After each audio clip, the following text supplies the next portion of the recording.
नमस्कार, मी अक्षय. एडियन बातमीपत्रामध्ये तुम्हा सर्वांचं मनपूर्वक स्वागत करतोय.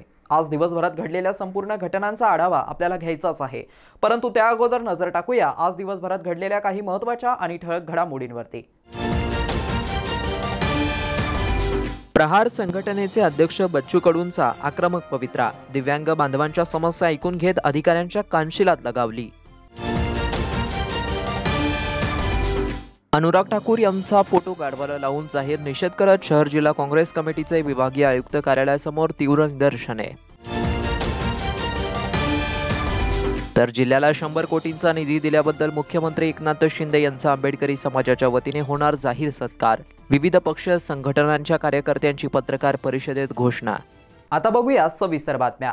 प्रहारचे अध्यक्ष आमदार बच्चू कडू हे जिल्हा दौऱ्यावर असताना आमदार बच्चू कडू यांनी अंध अपंग बांधवांच्या समस्या ऐकून घेत प्रशासकीय व ई-रिक्षा कंपनीच्या अधिकाऱ्यांना जाब विचारला.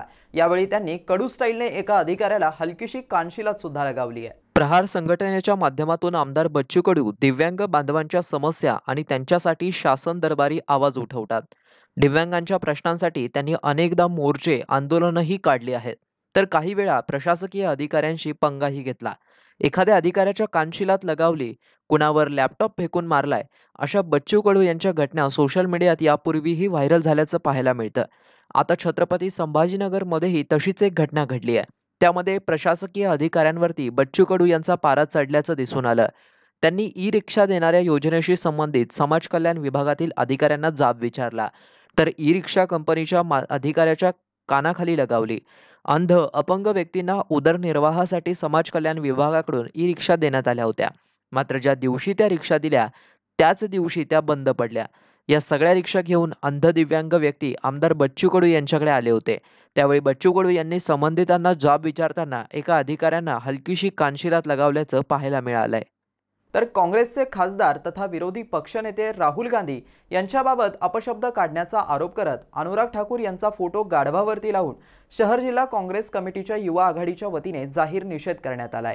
यावेळी शहर जिल्हाध्यक्ष युसुफ शेख आणि अन्य पदाधिकाऱ्यांनी याबाबत प्रतिक्रिया दिल्या. सगळं आज युवा काँग्रेसचे पदाधिकारी युवा काँग्रेसतर्फे जे अनुराग ठाकूरने आमचे विरोधी पक्षनेता या देशाचे स्थान राहुलजी गांधी यांच्याबद्दल जी जात विचारणा केली आहे त्याचा आम्ही शहर जिल्हा काँग्रेस व युवा काँग्रेसतर्फे जाहीर निषेध करतो. कारण संविधानमध्ये असं कोणालाही अधिकार नाही त्यांनी जात विचारायचं. कारण लोकसभा जी संसद आहे ते लोकांच्या प्रश्न सोडवण्यासाठी संसद आहे, लोकांना न्याय देण्यासाठी संसद आहे, आणि ते काम सोडून भाजपचे हे लोक हे जातीपातीचं राजकारण करू लागले आहे.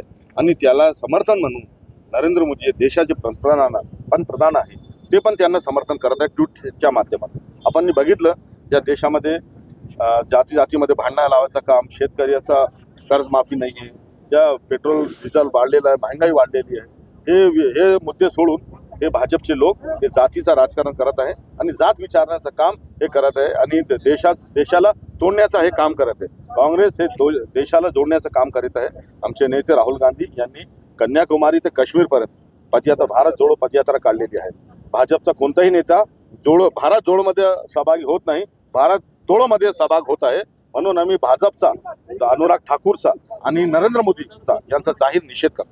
आज का जो आंदोलन था ये एक पूरे देश को एक मैसेज था कि जिस तरह से राहुल गांधी जी ने कन्याकुमारी से लेकर कश्मीर तक जो पदयात्रा की है, तमाम वर्ग के लोगों से इनकी मुलाकात हुई है, जैसे कि किसान है, मजदूर है, युवा है, उनके प्रश्न उनके सामने आए और उनके प्रश्न को लेकर राहुल जी ने एक डिसाइड किया है कि इस देश के अंदर जनगणना होनी चाहिए, जनगणना के आधार पे सारे लोगों को न्याय मिल सकता है। इसलिए राहुल जी ने पार्लियामेंट के अंदर जनगणना के ऊपर सवाल उठाया कि जनगणना होनी चाहिए, और इस बात को दबाने के लिए, देश के मूल मुद्दे दबाने के लिए अनुराग ठाकुर ने उनकी जात पे सवाल किया है कि उनकी जात कौन सी जात की है वो, और जबकि जिस कॉन्स्टिट्यूशन राइट्स के से वो पार्लियामेंट के सदस्य बने हैं वही कॉन्स्टिट्यूशन सारे देश को तमाम लोगों को इक्वलिटी का राइट्स देता है, तमाम वर्ग के लोग समान है ये कहता है, और ये उसकी जात पे सवाल कर रहे हैं। इससे पहले भी अनुराग ठाकुर ने इस देश के अंदर युवाओं को मैसेज दिया, गोली मारो सालों को।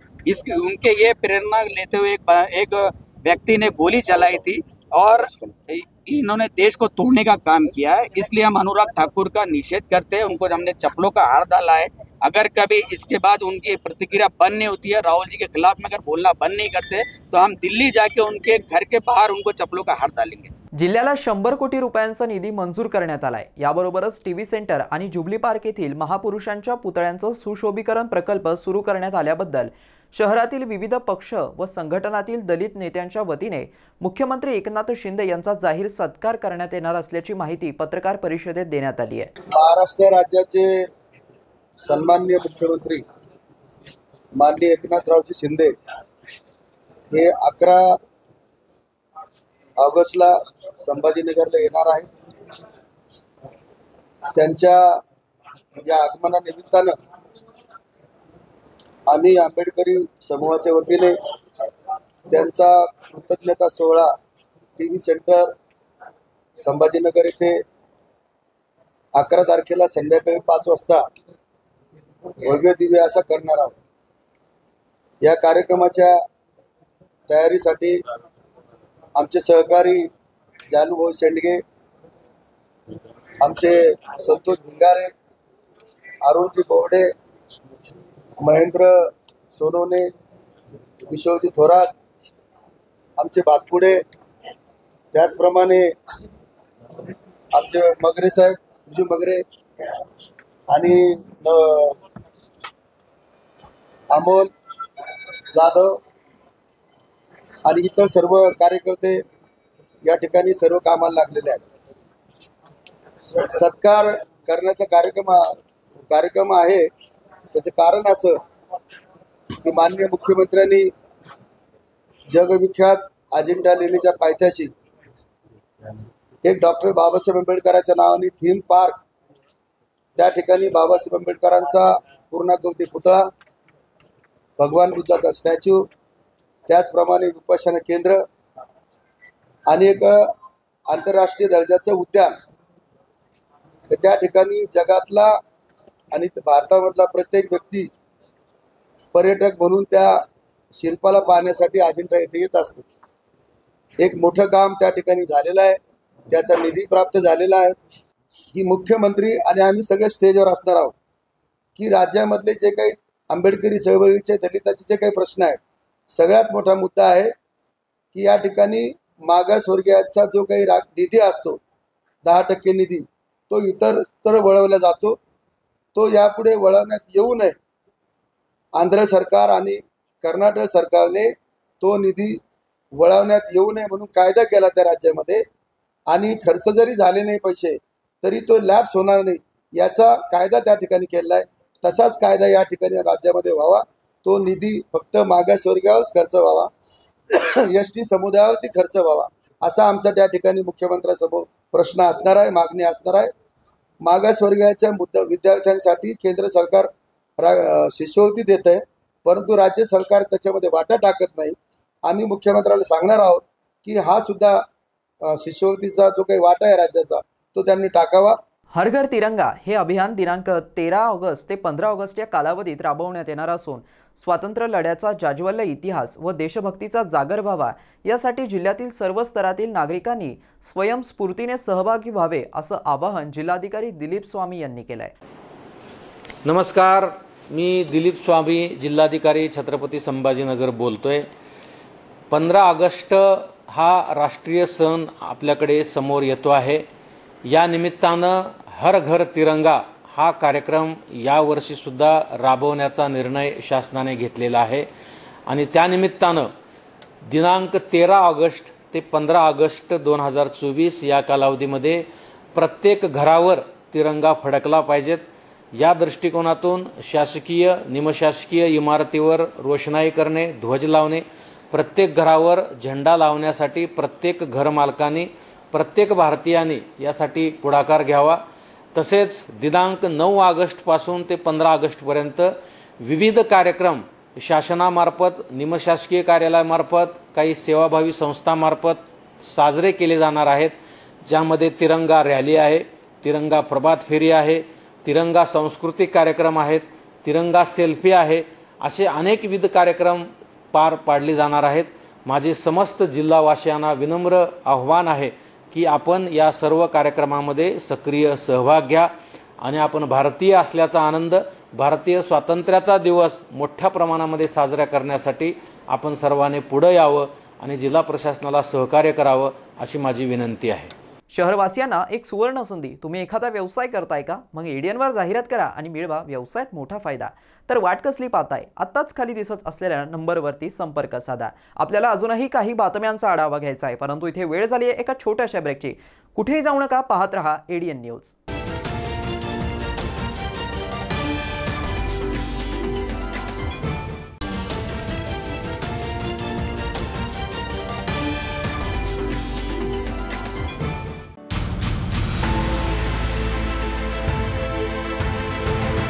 सामान्य विद्यार्थी किंवा सामान्य माणसे जिथे थकतात तिथून पुढे विजेते अर्ध्या तासात घडतात. याचा अर्थ काय की स्पर्धा परीक्षा म्हटलं की अपयश आलंच आणि यश मिळवायचं असेल तर कठीण मेहनत, त्याबरोबर स्वतंत्र आत्मविश्वास विद्यार्थ्याच्या मनामध्ये रुजवणं.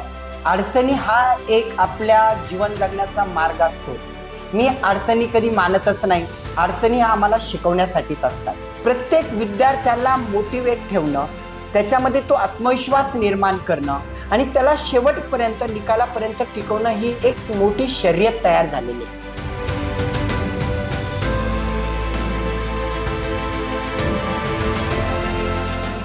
जल जीवन मिशन पूर्णत्वाला नेण्यासाठी महाराष्ट्र शासन अथक परिश्रम घेत आहे. प्रत्येक ग्रामस्थाने पाण्याचा काटकसरीने वापर केल्यास संपूर्ण गावास वर्षभर पाणी उपलब्ध होईल.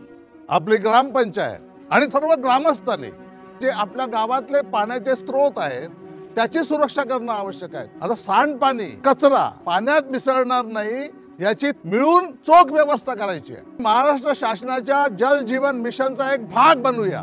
आपण सगळ्यांच्या सहभागाने आता हे पाणी वाचवू, पाणी साठवू आणि शुद्ध पाणी घराघरात पोहोचवू. जलजीवन मिशन अंतर्गत आता केंद्र आणि राज्य शासनाच्या संयुक्त प्रयत्नातून गावागावातील प्रत्येक घरात नळाद्वारे प्रति व्यक्ती प्रतिदिन 55 लिटर शुद्ध पाणी पोहोचत आहे. हक्क जनसामान्यांचा शुद्ध पिण्याच्या पाण्याचा. हर घर जल योजना होईल आधार जगण्याचा. थांबली पायपीट दूरवरी, नाही हंडा डोक्यावरी. जलजीवन आले घरोघरी. माझी योजना माझी जबाबदारी. पाणी पुरवठा आणि स्वच्छता विभाग, महाराष्ट्र शासन. तर आज आपण कुठला विषय शिकणार आहोत? तर जलजीवन मिशन बद्दल कोणाकोणाला माहिती आहे? अरे वा, तू सांग. पाईपलाईन द्वारे घरोघरी नळ दिले जातात. हे नळ आल्याने काय होणार? घरोघरी स्वच्छ पाणी येते. मग त्यासाठी आपण काय केलं पाहिजे? पाणी वाचवायला काय करावं लागेल? मग पावसाचे पाणी जमिनीत खड्डा करून साठवलं पाहिजे. बरोबर. तुम्ही सगळेजण पाळणार ना मग आपली जबाबदारी? सांगणार ना मग तुम्ही आपल्या घरी? जलजीवन मिशन अंतर्गत आता केंद्र आणि राज्य शासनाच्या संयुक्त प्रयत्नातून गावागावातील प्रत्येक घरात नळाद्वारे प्रति व्यक्ती प्रतिदिन 55 लिटर शुद्ध पाणी पोहोचत आहे. आता यासाठी लोकसहभागातून पाण्याचा ताळेबंद, समान पाणी वाटप, उपांगांची देखरेख, देखभाल दुरुस्ती यासाठी सामुदायिक प्रयत्न करून या योजनेचा अविरत लाभ घेऊ. थांबली पायपीट दूरवरी, नाही हंडा डोक्यावरी. जलजीवन आले घरोघरी. माझी योजना माझी जबाबदारी. पाणी पुरवठा आणि स्वच्छता विभाग, महाराष्ट्र शासन.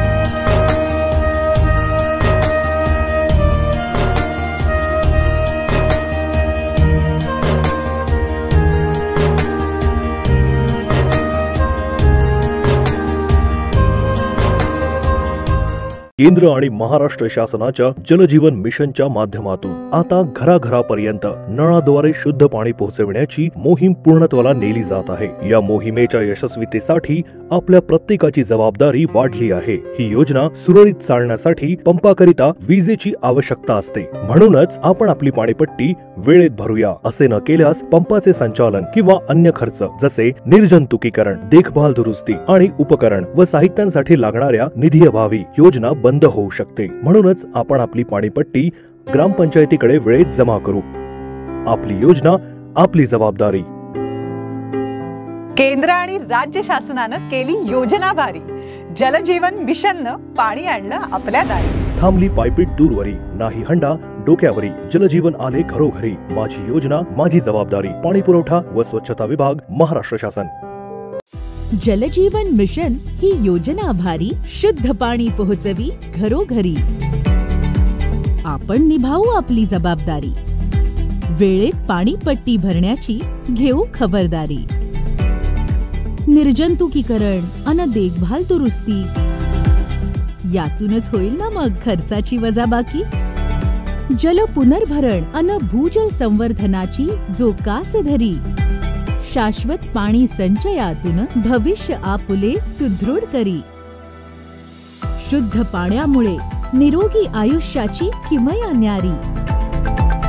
केंद्र अन राज्य शासनाची ही योजना गुणकारी। पाणी म्हणजे जीवन, पाणी हे संजीवन, आयुष्य बहरेल घराघरात, मिशन जलजीवन। थांबली पायपीट दूरवरी, नाही हंडा डोक्यावरी, जलजीवन आले घरोघरी, माझी योजना माझी जबाबदारी। पाणी पुरवठा व स्वच्छता विभाग, महाराष्ट्र शासन। अनेकांच्या मनात स्वप्न असते की देशाची सेवा करायची, परंतु काही लोकच योग्य प्रशिक्षण घेऊन ते वास्तवात पूर्ण करतात। वास्तविक सैनिक बनणे सोपं काम नाही, कारण प्रशिक्षणाच्या मैदानापासून ते युद्धाच्या रणांगणापर्यंत प्रत्येक क्षण संघर्षमय असतो। फक्त जो इमानदार, समजूतदार असेल आणि ज्याची इच्छाशक्ती प्रबळ असेल, असाच व्यक्ती या क्षेत्रात टिकू शकतो। प्रत्येक वर्षी अनेक परीक्षार्थ्यांना यश प्राप्त होते, ते फक्त आणि फक्त गरुडचे पकॅडमी। पंख आम्ही देतो, उंच भरारी तुम्ही घ्या।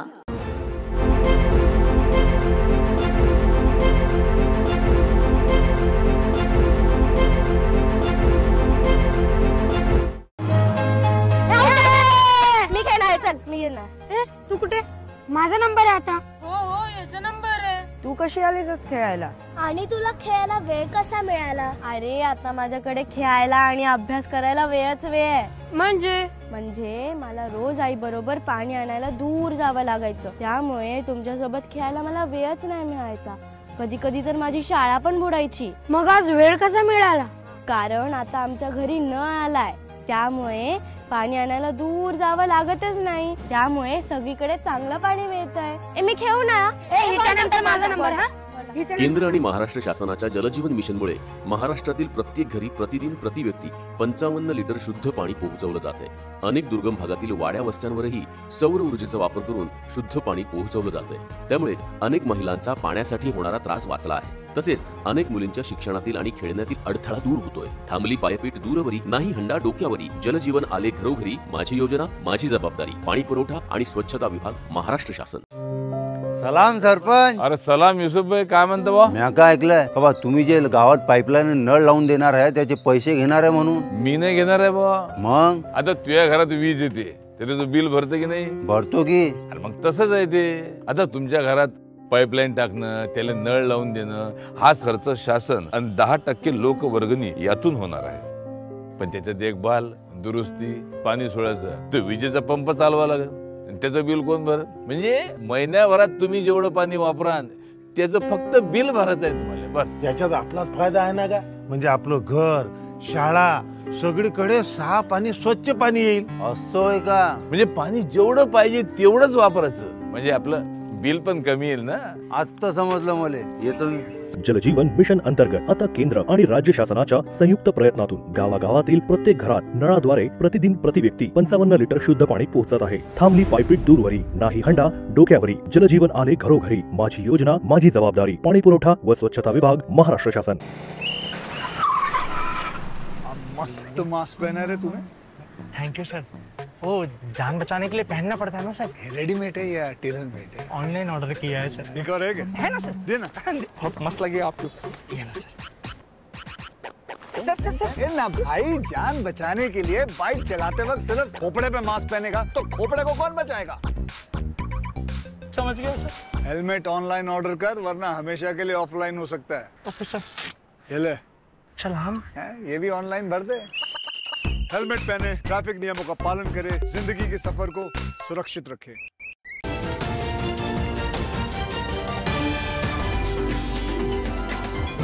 ब्रेकनंतर पुन्हा एकदा स्वागत आहे। आपण बघत आहात एडियन बातमीपत्र।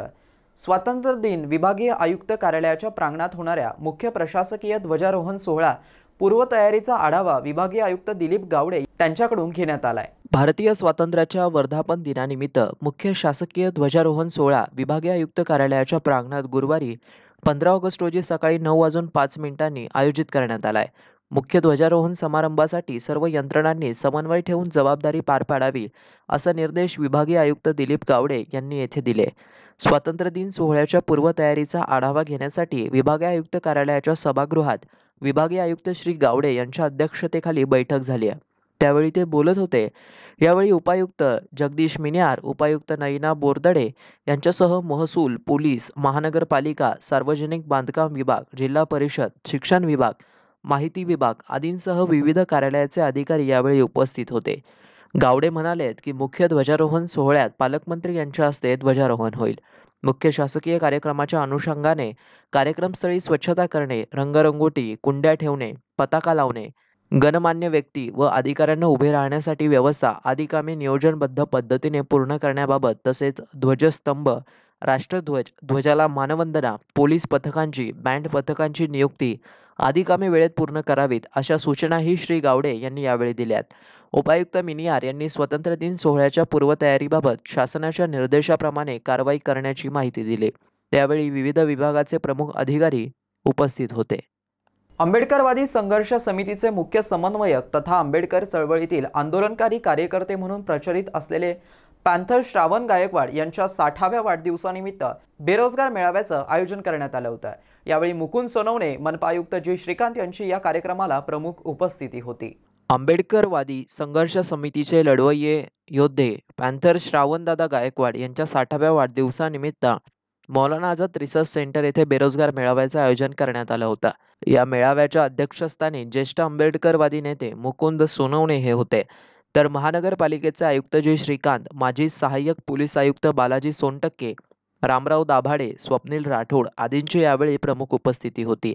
2 सत्रांमध्ये झालेल्या या कार्यक्रमामध्ये मान्यवरांनी उपस्थित समुदायाला मार्गदर्शन केले, तर यावेळी मुकुंद सोनवणे आणि श्रावण गायकवाड या दोघांनाही त्यांच्या वाढदिवसानिमित्त उपस्थित मान्यवरांनी पुष्पभेट स्वरूपात पुस्तक देऊन आणि शुभेच्छा दिल्यात।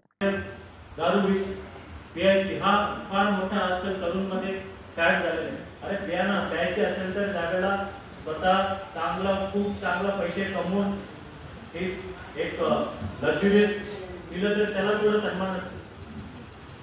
पहिला पगार पिऊन रस्ते हिंडून मग बायकोला मारा, हे मारा, हे खूप तक्रारी आजकाल नवीन तरुणामध्ये हे खूप मोठा फॅड झालेला आहे।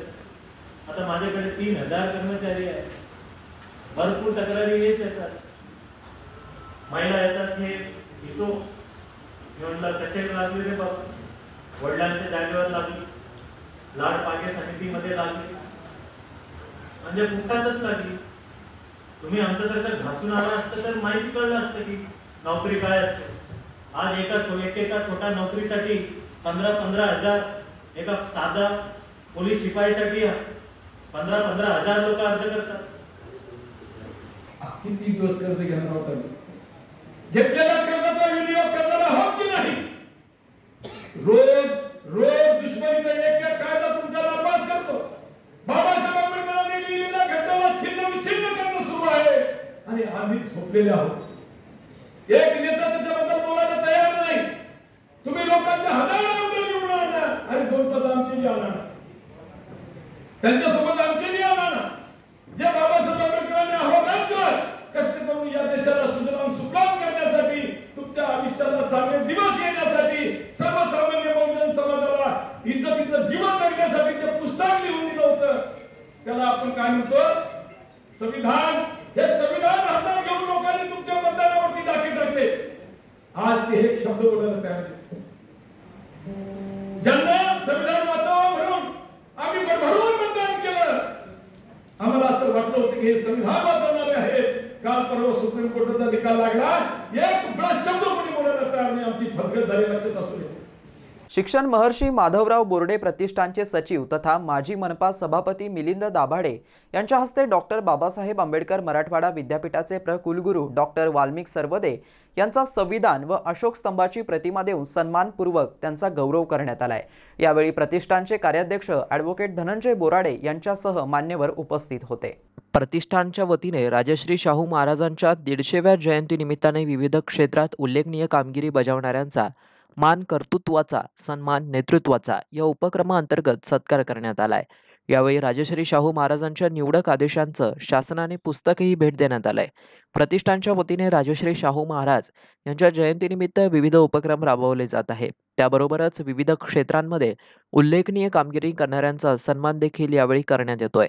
त्याचाच एक भाग म्हणून डॉक्टर बाबासाहेब आंबेडकर मराठवाडा विद्यापीठाच्या प्रकुलगुरूपदी विराजमान असलेले डॉक्टर वाल्मिक सरवदे यांनी शिक्षण क्षेत्रात उल्लेखनीय कामगिरी करत विद्यापीठाच्या विकासासाठी मोठा हातभार लावलाय. याबरोबरच विद्यार्थी आणि कर्मचारी यांच्यासाठी देखील भरीव कामगिरी केली आहे. एकूणच त्यांनी डॉक्टर बाबासाहेब आंबेडकर मराठवाडा विद्यापीठाच्यासाठी केलेल्या उल्लेखनीय आणि भरीव कामगिरीबद्दल त्यांचा शिक्षण महर्षी माधवराव बोर्डे प्रतिष्ठानच्या वतीने सन्मान करण्यात आलाय. या सत्कार प्रसंगी advocate Dhananjay Borde, advocate Pravin Ingale, advocate Amol Ghobale यांची प्रमुख उपस्थिती होती. शेवटी पुन्हा एकदा नजर टाकूया आज दिवसभरात घडलेल्या काही महत्त्वाच्या आणि ठळक घडामोडींवरती. प्रहार संघटनेचे अध्यक्ष बच्चू कडूंचा आक्रमक पवित्रा. दिव्यांग बांधवांच्या समस्या ऐकून घेत अधिकाऱ्यांच्या कानशिलात लगावली. अनुराग ठाकूर यांचा फोटो गाढवाला लावून जाहीर निषेध करत शहर जिल्हा काँग्रेस कमिटीचे विभागीय आयुक्त कार्यालयासमोर तीव्र निदर्शने. तर जिल्ह्याला 100 कोटींचा निधी दिल्याबद्दल मुख्यमंत्री एकनाथ शिंदे यांचा आंबेडकरी समाजाच्या वतीने होणार जाहीर सत्कार. विविध पक्ष संघटनांच्या कार्यकर्त्यांची पत्रकार परिषदेत घोषणा. आणि याबरोबरच हे बातमीपत्र इथेच संपलं. पुन्हा भेटूया पुढील बातमीपत्रात. तोपर्यंत पाहत रहा आपल्या हक्काचं बातमीपत्र ADN न्यूज.